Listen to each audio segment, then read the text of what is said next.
Hello and welcome to Oh the Horror, where we all go a little mad sometimes. I'm Jack Ellis, And I'm Matt Ellis. and today we are going to be discussing the newly released supernatural horror film, Pray for the Devil. Apologies for my voice, it's a bit hoarse.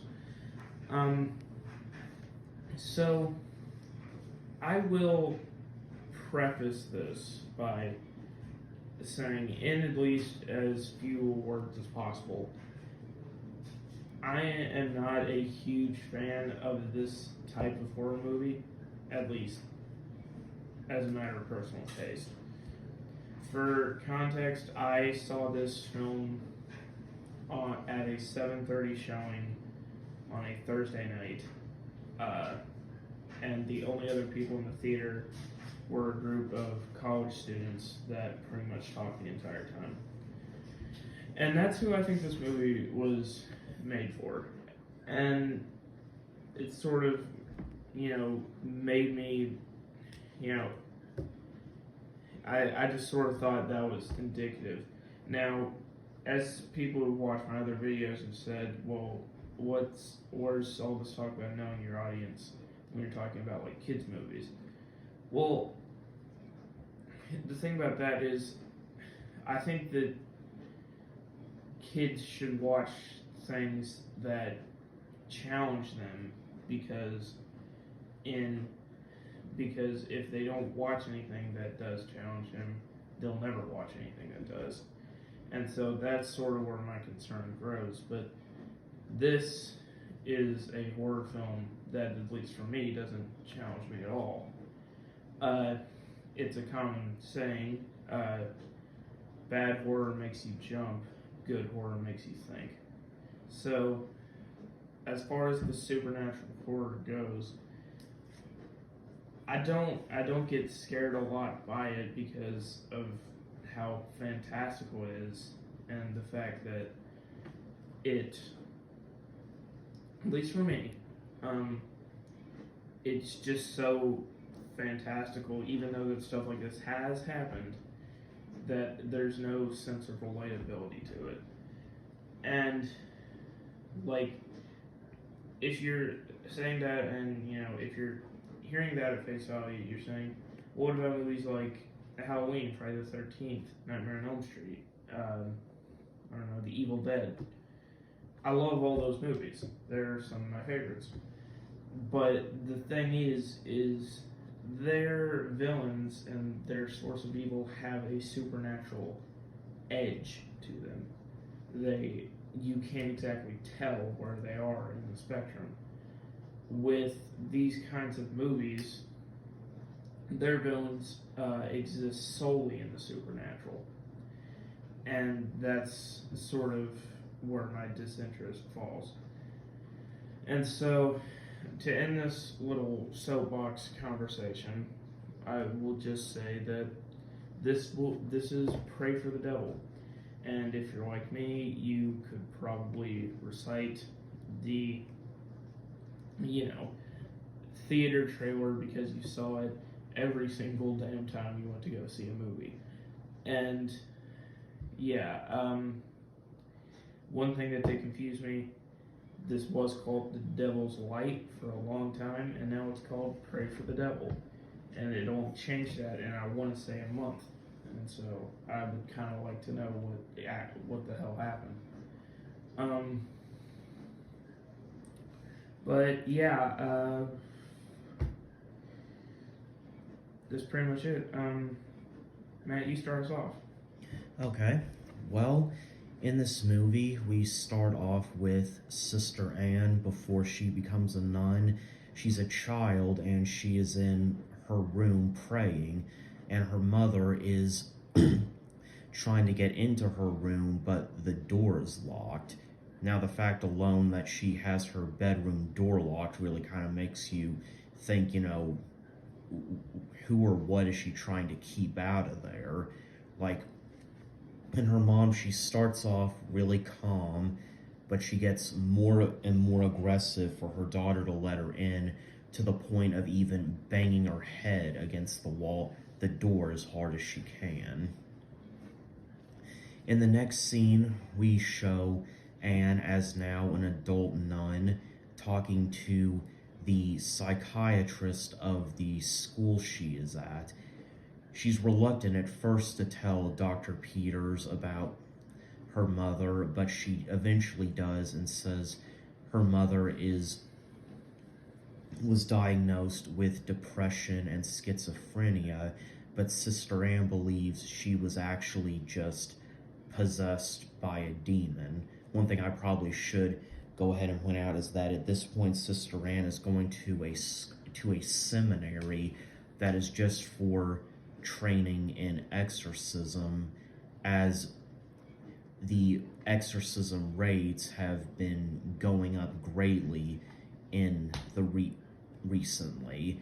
There was eventually a time when exorcism training only happened at the Vatican, but now it's happening in a lot of different places. And the thing is, nuns aren't allowed to do exorcisms. That's restricted to only to priests, but she does take care of them.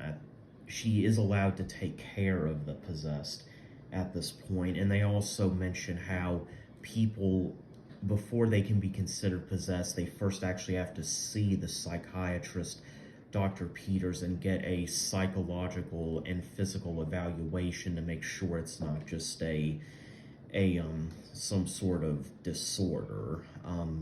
So Jack, I'll let you comment on the beginning. The beginning, it's fine. It's serviceable. I will say a couple things. The mom banging her head on the door is sort of that unintentional hilarity that happens from when people or when movies will have these Conjuring-esque jump scares. That part looked less scary more than it did silly. And the framework that this movie may be, or at least part of it, is being told in a therapist's office. I mean, that's like,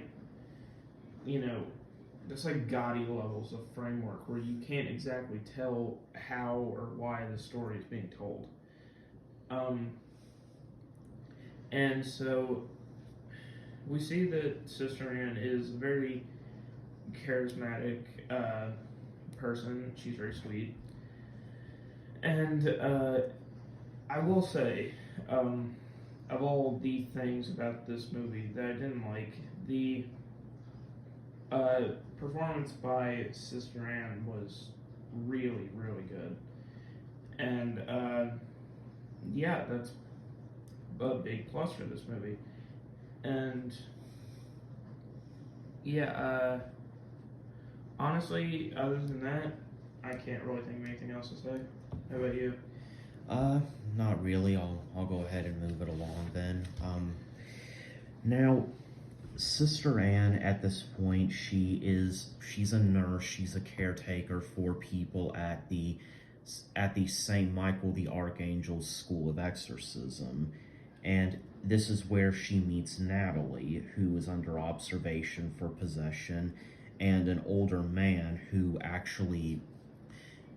sings the song that Sister Anne's mother used to sing to her, and then locks the doors without even touching the knob, and grabs Sister Anne and actually dances with her. I guess it really does take two to tango, even if one of the two is a demon. But yeah, after the video of that from the security camera is played for the cardinal of the institution, who I am guessing is the head over the entire place, at that point, Father Quinn, who teaches the main class on performing exorcisms, starts to think that Sister Anne is a target for these things and decides to actually let her into his classes to know how to protect herself, even though even letting her in goes against protocol.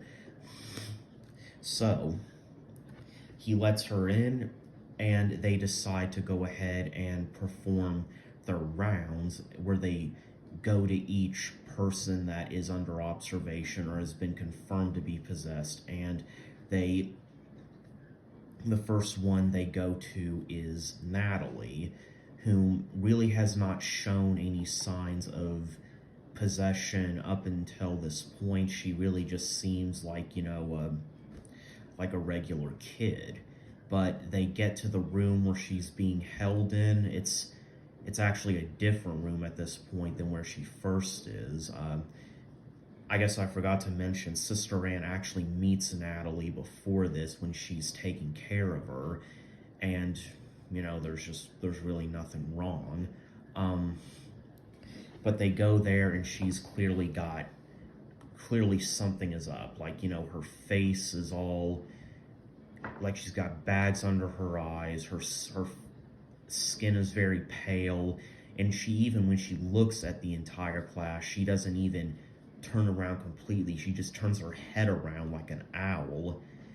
And so at this point, Father Quinn asks who wants to go in there and try to heal her, and Father Raymond and Father Dante volunteer, but they end up being unsuccessful. Even Father Quinn eventually has to go in and try to do something, but he can't even heal her. But apparently Anne can. She goes in and she is somehow able to relate to Natalie, and they say that what makes her so good is she's able to see the person behind the possession. So that really helps her out. And at this point, Natalie is fully just possessed. She's climbing up the wall. She's turning out the lights without even moving. Like her own hair is actually like going inside her mouth and everything. When I thought I was having a bad hair day. But and at that point, everybody is of course just amazed. She was able to do. Exorcisms were considered a man's job, but here she was doing it. So you've got Sister Ann slaying both demons and misogyny, so good for her.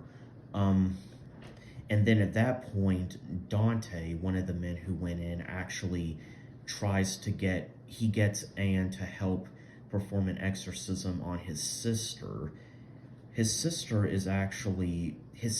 actually got raped and became pregnant as a result, and it's believed that shame and guilt is what allowed the demon to possess her. And while the exorcism happens, her stomach actually shows little hands and feet popping out of it. So they do all the necessary things, and they do get the demon out of her. But it's revealed at that point that Sister Ann actually had a kid of her own. She gave birth to a child when she was 15 and immediately gave it up for adoption. And well, I've probably gone on long enough with this part. Jack, do you have anything you want to say? Yeah. As far as the old man scene, I think the plot device of, what was it? Of having a specific song that's sang that is in conjunction with her mother, it reminded me a lot of Don't Worry, Darling. I'm not sure if that constitutes a horror movie. We might cover it one day, but I'm not sure. But that whole section, to me, and we've talked so far about 3 exorcism scenes.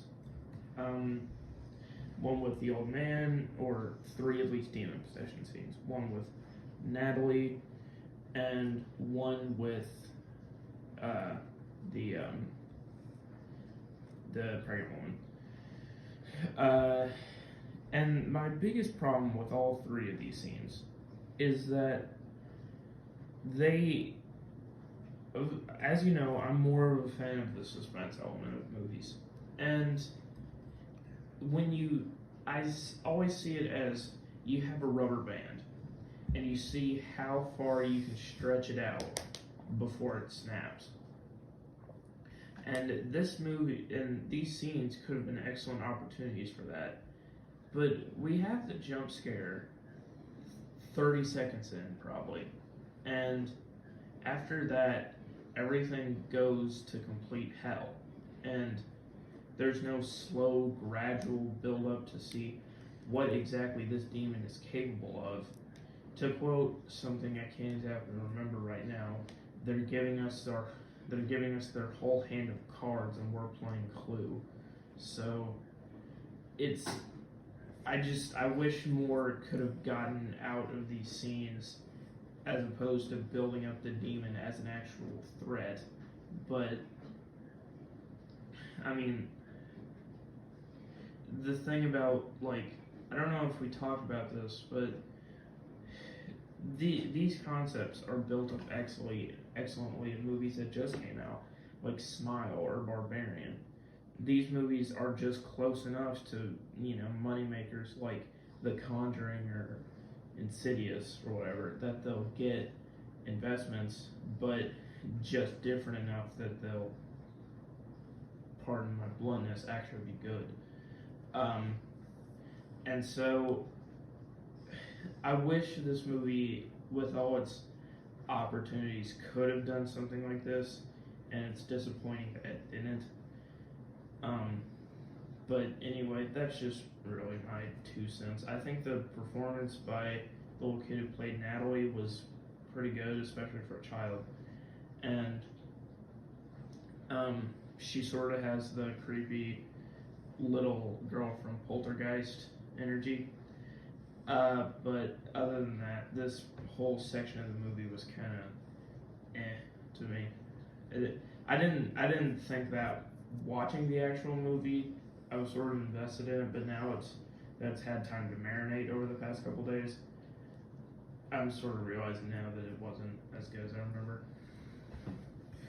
Well, yeah, and one thing I've been really thinking about with this movie, and something I've actually thought about a lot, I know I'm probably discussing a much different topic than you are, is, Dr. Peters she's a psychiatrist there who also, she's really skeptical about the idea of exorcisms. It's herself, and she even in one of the classes she teaches to nuns and priests, talks about how during the Spanish Inquisition there were hundreds of people who were thought to be possessed but just had different psychiatric disorders, and they were killed, sometimes slowly and gruesomely. And I think that, maybe that was even part of what this movie was doing. Maybe this movie was also being a bit satirical itself, talking when it came to possessions and exorcisms. But, really, you see these videos that come out of these people who they think were possessed, and, it kind of makes me think, because you hear a lot of people say, oh no, they just had some sort of psychological disorder, but, kind of like what we saw in Pray for the Devil, where, Natalie was climbing up a wall, and you see in these real life videos of people actually, like, levitating and, having things just like having their blankets that were on them in their beds fly off. It's like, I'm sorry, but there is no psychiatric condition that is strong enough to actually defy gravity. And I mean, I know that this kind of thing doesn't really prove anything, but it really does make me think, you know. I mean, yeah.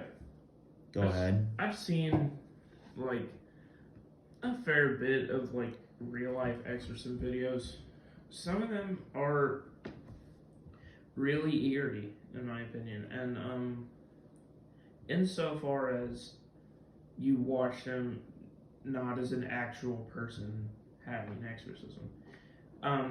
Like, some people thought that a woman was possessed on a beach. I saw a video of, and she was like, her bones were tightening up, and she was coughing up blood, and I just assumed she was convulsing at some time. And I saw this one video. It was just this one woman talking about what it was like in hell, and it's creepy, but there's nothing to say that that couldn't happen naturally. But with most demon possession videos, at least I see on like YouTube or Facebook or something, I'm not, please don't like kill us in the comments. A lot of them just seem like bad actors, and to that extent, I don't believe a lot of them are possessed or even sick. I think it's just a facade. That may seem cynical of me, I understand, but that's just always how it's struck me. But anyway, that's really it for me. I'm sorry. You're fine. Yeah, I mean, and that's true too. Some of them may very well just be people who are lying. Like I really don't know. It's just like I said, you know, it really makes me think. Like I've always been fascinated by this kind of stuff, and I imagine a lot of other people are as well. But yeah, I try to keep an open mind because I don't claim to know how the entire universe works. I mean, I don't really even know how my toaster works, but I mean, yeah, this is really, really deep stuff, and I guess there are just still answers to be found. But anyway, moving on with the movie. The next day, after the exorcism of Amelia happens, Sister Anne is called into an office where Cardinal Matthews tells her that Amelia actually took her own life, and that the demon must have just decided to retreat for a little bit and then come back after Anne was gone. So Anne decides to go back to her old convent. And while there, she does get some good news because Dr. Peters visits her and tells her that Natalie has actually been released. But shortly thereafter, Father Dante comes to visit Sister Anne and tells her that Natalie was reinstated and that she also actually killed 2 EMTs and a priest in the ambulance. And when the ambulance actually gets back to St. Michael's, we see that Natalie is sitting in it just completely unharmed, but that the entire thing is just burnt completely. We also see in that scene that Natalie is actually Sister Anne's daughter, which really I thought was a great plot twist. I really did not see. I probably should have, but I did not see that coming. And we know that because a necklace that Sister Anne put around her child's wrist right before she gave it away, Natalie was holding when they found her in the ambulance. So Dante actually sneaks Sister Anne to the basement of the seminary where Natalie is actually being kept in a holding cell. and so they try to help heal her, and Natalie even ends up killing Father Raymond, who tried to help her earlier, and then Sister Anne actually rids Natalie of her demon by letting it take over her. So then Natalie is fine, but she has to go run and hide. And while possessed, Sister Anne manages to get to the other side of the of this gate. Like, Natalie is able to get through the opening in this gate that Father Dante can't, when they're both trying to, get the hell out of that basement. But well, Father Dante was just trying to get Natalie out of the basement. But Sister Anne, while being possessed, is able to get to the other side, while Dante is having to try to open it, and Sister Anne is looking for Natalie, but Sister Anne is actually able to get rid of the demon herself by facing her past, which led to all of this, and even throwing herself into a fountain of holy water. And that's kind of one thing that they talked about. Like, Father Quinn was talking about, I think it was Father Quinn and Dr. Peters were talking about, is how, these demons, they somehow, people who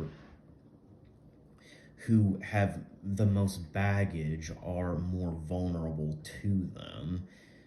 I don't really know how that works exactly, but by actually confronting it and forgiving herself, she's able to rid herself of her demon, and Sister Anne comes out of the fountain. She's coughing up water, but she's, for the most part, fine. And next we actually see her in the hospital, and she's having to say goodbye to Natalie, who is okay as well. It's an emotional scene. She's having to say bye to her daughter after she just helped rid her of a demon, but they both agree that it's for the best. Before I get into the final scene, do you have anything you want to say? I do, actually. And this might seem, I know that this show is sometimes counterintuitive, where if there's a movie that we really like, we don't have a lot to say about it. But if there's a movie that we're just kind of iffy on, we have a lot to say about it. And I've always been in the mindset that if you don't like something, you kind of have to explain why. You can't just say you don't like it. And so this scene with Natalie, or the scene where she has been kicked out of the convent and she goes back to her old one. Do you ever watch a movie and there's like 30 minutes left and the movie really wants you to think that this is like the ending denouement, and you can just tell that it isn't? That's sort of what I got from this. Natalie killing the two EMTs and the priest. Okay, aside, I will give her demon possession the reason why she's able to overpower 3 fully grown adults while restrained. But, and the fact that she's able to burn the ambulance, why would she go back to the convent? It's shown that the ambulance is driving, at least from what I can tell. And so she's full demon possession at this point. And so after she kills an ambulance and has a vehicle, that gives me huge like Silence of the Lambs energy. Like, she should just be fully on the loose, wreaking havoc. But she goes back to the convent, like, that's like an escaped prisoner going back to the prison they escaped from.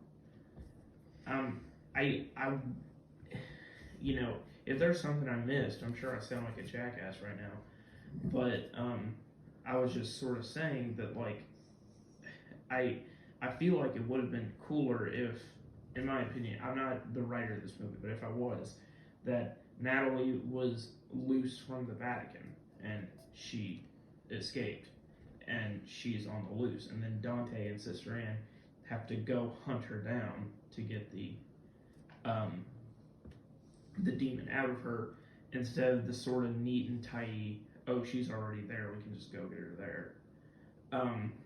That's simply my opinion. You can think differently.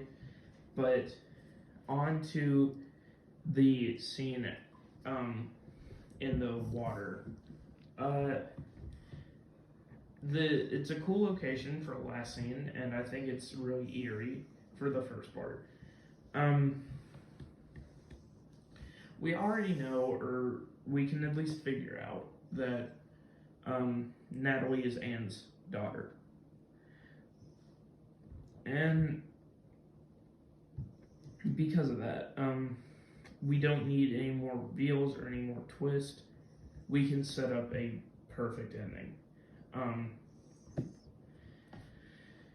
So, what I would have done, so she sacrificed, or she lets the demon go into herself instead of Natalie, and then throws herself in the holy water, thus destroying herself and the demon so her daughter could live. And also, this would be symbolic for her letting go of her demons, such as her mother, and being able to be the mother that her mother never was.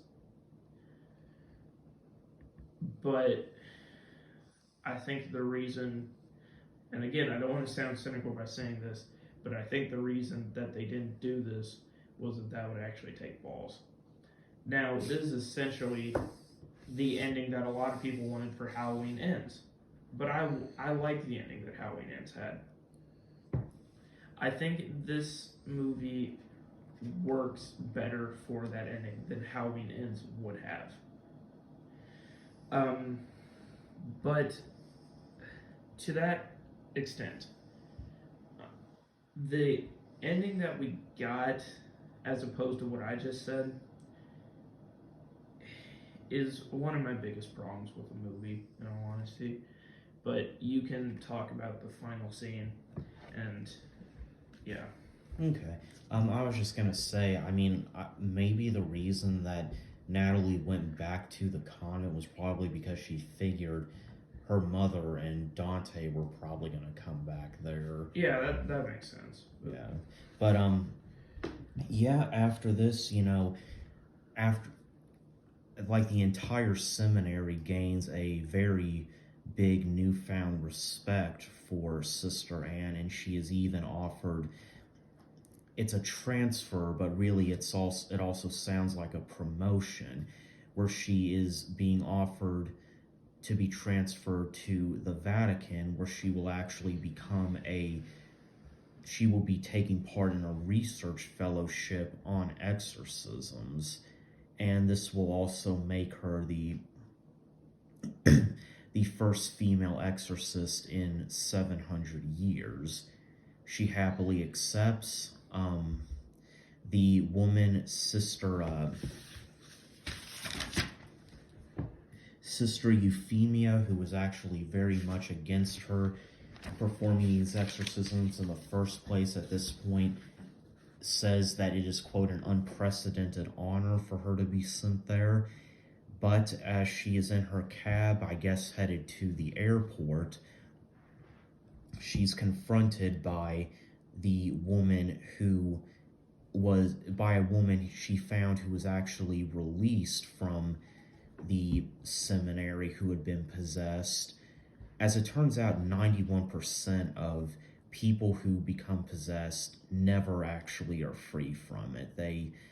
It stays with them for life, or they actually kill themselves. But this woman actually was able to be freed from it, like Natalie was, or so they thought. but the woman actually shows up to where Sister Anne's cab is and stands right at the window, and the cab isn't going anywhere because they reveal that the driver is also the old man who tried to hurt her in towards the beginning. And so in order to and then what happens is she gets out her crucifix to try to fight them off, and it shows that she gets attacked, but right then that's where the movie ends. It as to if she gets killed, if she's able to fight them off, if she gets possessed herself again, what happens? Well, that's pretty much up to you, but that is where it ends. I'm sorry, what are you gonna say? I was just gonna say, I know I should probably go ahead and point out this has been a much more serious review than the ones we've had before. We really haven't had as many jokes. We haven't really tried to put a lighter twist on what's happened as much as we usually do, but I still hope y'all were able to enjoy it. Yeah, I was sort of thinking that too. But this movie does deal with heavy things like parental abuse and mental illness. So, it's not exactly like our episodes on the Summer Camp Killer 17. We're trying to do this movie's themes, at least it's just as much justice as possible. Mm-hmm. Yeah, this one pretty much goes even deeper than a lot of the ones we usually do, because it's dealing with pretty much all of the bad sides of the world. You've got child abuse.